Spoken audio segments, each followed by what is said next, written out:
Shalom, selamat pagi Bapak Ibu Saudara sekalian. Selamat kita berjumpa kembali dalam acara Renungan SOS. Puji Tuhan, mengawali renungan ini kita satu di dalam doa.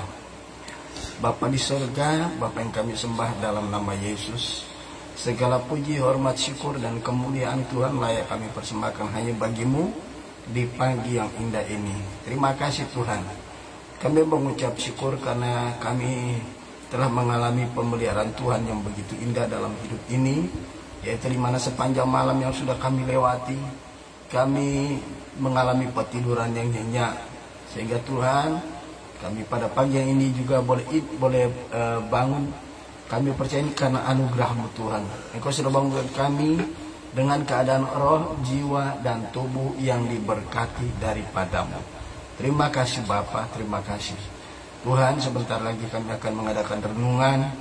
Untuk itu sebelum kami memulainya Tuhan, kami mohon Roh Kudus mau menolong kami, memampukan kami untuk memahami bahkan menangkap pesan-pesan Tuhan melalui renungan yang indah di pagi hari ini. Terima kasih Bapa, terima kasih Tuhan. Di dalam berkat nama Yesus Tuhan dan Allah kami sudah berdoa dan mengucap syukur kepadamu. Haleluya, haleluya, amin. Puji nama Tuhan. Bapak Ibu Saudara sekalian, pagi yang indah ini kita akan meneruskan renungan kita, ya, bagian yang ketiga. Nah, bagian yang ketiga ini kita akan lihat nas pokok kita terambil dalam kitab 2 Korintus pasal yang ke-8, ayat yang pertama dan ayat yang kedua. 2 Korintus 8 ayat yang pertama dan ayat yang kedua, demikian bunyi firman Tuhan. Saudara-saudara, kami hendak memberitahukan kepada kamu tentang kasih karunia yang dianugerahkan kepada jemaat-jemaat di Makedonia. Selagi dicobai dengan berat dalam pelbagai penderitaan, sukacita mereka meluap, dan meskipun mereka sangat miskin, namun mereka kaya dalam kemurahan. Saudaraku, dalam 2 Korintus pasal yang ke-8 ayat yang ke-1 dan ayat yang kedua, ini merupakan kesaksian, ya, Rasul Paulus kepada keluarga Allah, anak-anak Tuhan yang ada di kota Korintus, ya.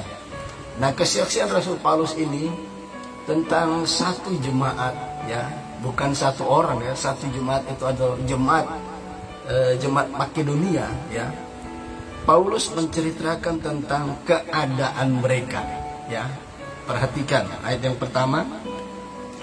Saudara-saudara, kami hendak memberitahukan kepada kamu tentang kasih karunia yang dianugerahkan kepada jemaat-jemaat di Makedonia. Paulus memberikan kesaksian bahwa mereka telah menerima kasih karunia yang daripada Tuhan. Ya, di sini dikatakan kasih karunia yang dianugerahkan kepada mereka, kepada jemaat-jemaat di Makedonia. Saudara, kasih karunia itu adalah pemberian yang cuma-cuma, ya. Pemberian yang gratis. Pemberian yang tidak sepantasnya diberikan, ya. Dan itu tidak ada andil sedikit pun. Ya, itulah arti atau makna dari kasih karunia, ya. Grace, anugerah, pemberian cuma-cuma yang tanpa andil sedikit pun dari si penerima, ya. Nah, itu ayat yang pertama. Apa kasih karunia yang mereka terima? Yaitu, ya, ini kita lihat kondisi dari jemaat Makedonia. Selagi dicobai dengan berat dalam pelbagai penderitaan, ya. Selagi dicobai dengan berat dalam pelbagai penderitaan. Ternyata kondisi jemaat Makedonia itu adalah jemaat yang luar biasa, ya. Kenapa dikatakan luar biasa? Ya, di dalam iman mereka luar biasa. Kenapa? Ternyata mereka, ya, kondisi mereka itu dalam kondisi pertama sedang mengalami, ya, selagi dicobai dengan berat dalam berbagai penderitaan, ya. Jadi mereka itu dalam kondisi menderita, ya, secara fisikly, ya, betul-betul menderita. Kemudian ayat ini bagian B, sukacita mereka meluap, ya.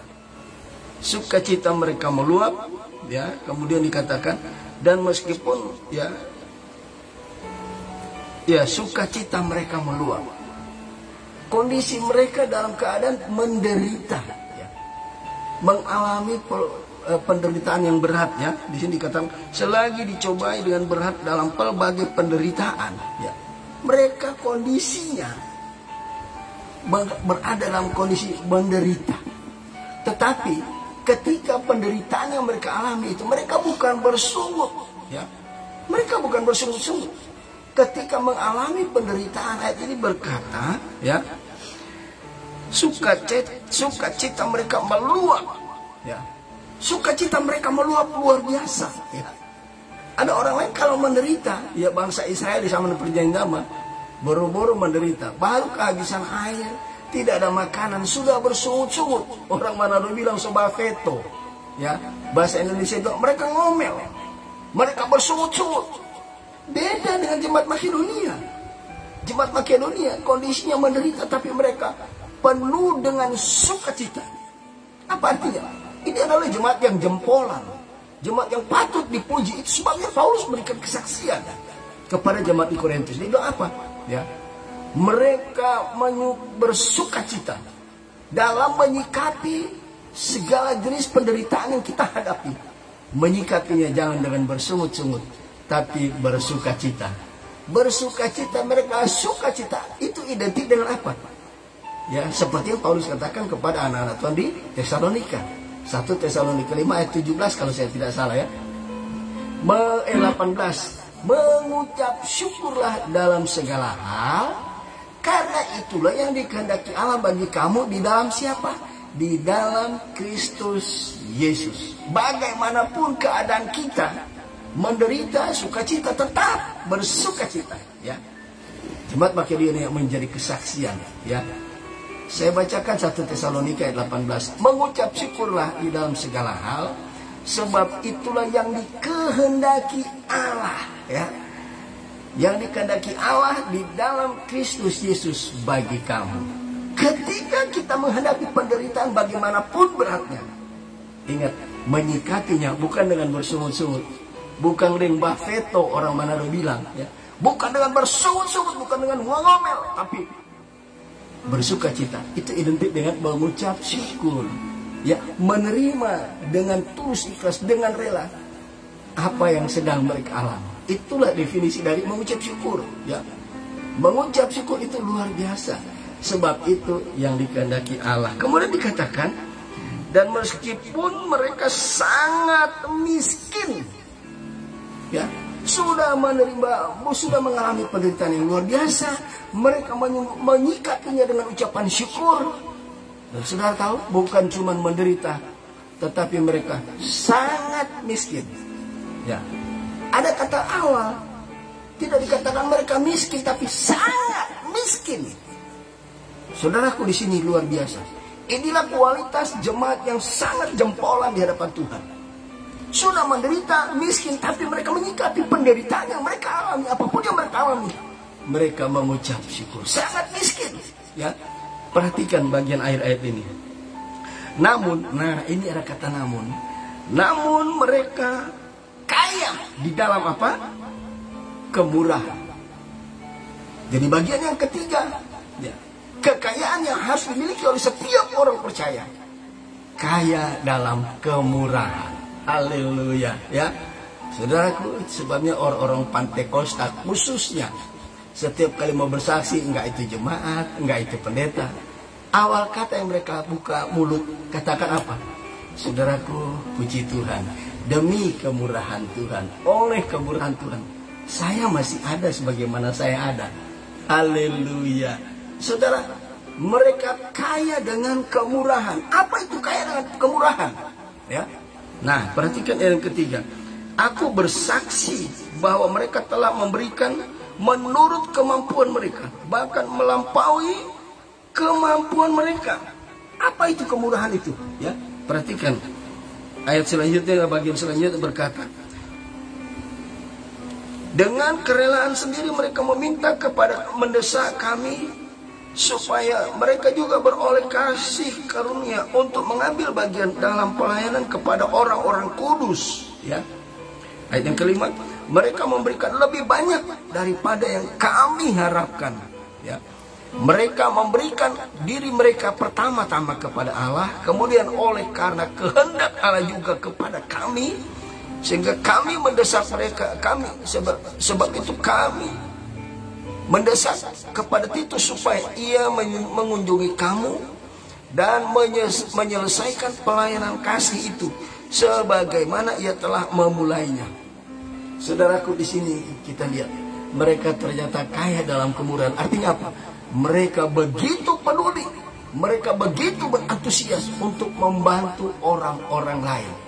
Ya, kalau mereka sangat kaya, wajarlah mereka membantu, menolong orang lain, melibatkan diri, mengambil bagian dalam pelayanan kasih, membantu kekurangan-kekurangan orang lain. Tetapi ini sesuatu yang tidak masuk akal. Mereka menderita, mereka sangat miskin, tapi mereka mampu memberikan diri, bukan cuma diri kepada Allah. Segala kekayaan mereka, segala yang mereka miliki, mereka bukan kaya, tapi mereka berikan. Mendesak kepada Rasul Paulus, kami ingin terlibat dalam apa? Pelayanan kasih. Saudaraku yang kekasih, di hari-hari ini kita orang percaya harus memohon kemurahan daripada Tuhan, Roh Kudus penolong, supaya kita dalam kondisi apapun, jangan tunggu kita kaya dulu baru bantu orang lain.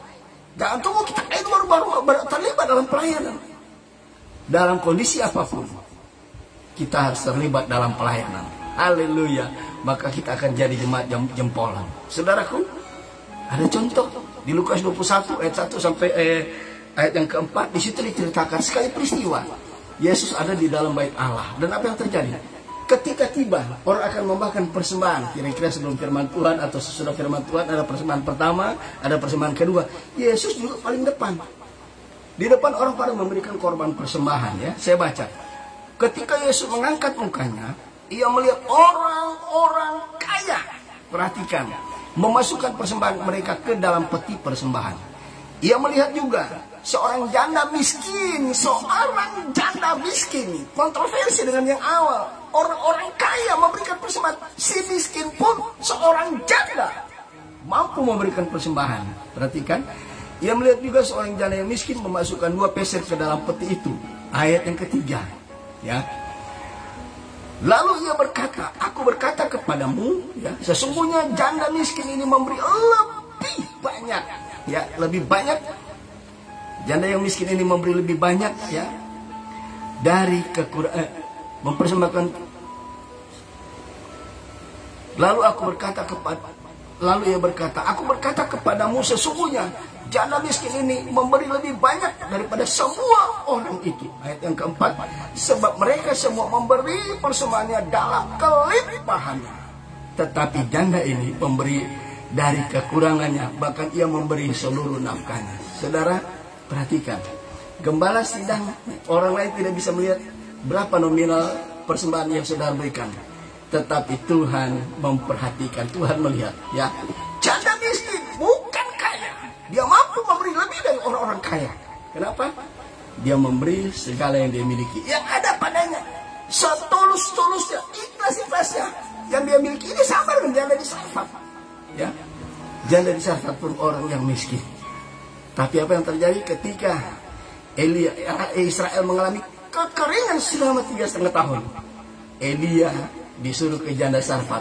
Bukan kaya, dia miskin. Tetapi kita lihat Tuhan menolong janda Sarfat dari segenggam tepung, ya, dengan minyak sedikit di bulu-bulu, dipelihara oleh Tuhan. Begitu juga kita, saudara. Kekayaan yang harus dimiliki orang-orang percaya. Bagian yang ketiga, kaya dalam kelimpahan. Kaya dalam kemurahan. Mari kita terlibat dalam pelayanan, saudaraku. Amin, saudaraku. Sebab semua Tuhan perhatikan. Janda di Sarfat diberkati Tuhan selama masa kekeringan. Dia tidak mati. Ya, mujizat terjadi. Pemeliharaan Tuhan, providensia Tuhan tunjukkan.